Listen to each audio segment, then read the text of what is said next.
Comment fonctionnent les notes vocales dans Evernote? Il y a deux façons de créer une note vocale.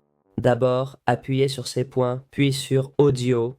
Ça crée automatiquement une nouvelle note avec l'enregistrement. En ce moment, le programme enregistre tout ce que je dis. On clique sur Terminer et cette note sera sauvegardée. Si on l'écoute, vous verrez qu'elle garde tout ce que je dis. Une fonction intéressante est qu'on peut transcrire cette note. On clique sur Transcrire, ça charge, puis ça transcrit tout ce qu'on a dit. Tout ce que j'ai dit dans cet audio est transcrit en texte. Vous pouvez aussi cliquer sur Insérer et faire un audio.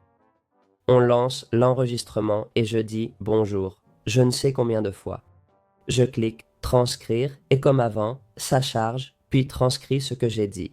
De plus, vous pouvez non seulement enregistrer, mais aussi télécharger un MP3 pour le transcrire.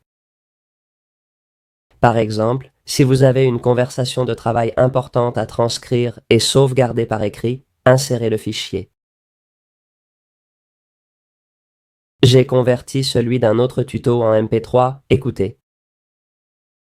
Aujourd'hui, je vais vous montrer vos premiers pas dans Kumo Space. Voici l'audio. La première chose à faire sera de créer un compte. Pour cela, nous allons aller dans cette section. On va le transcrire et pareil, tout ce que j'ai dit sera converti en texte. De plus, comme vous voyez, je dis qu'on va entrer, créer un compte, etc. Il détecte les différentes méthodes de connexion, les énumère et les liste. C'est une fonction très intéressante que vous pouvez utiliser dans Evernote.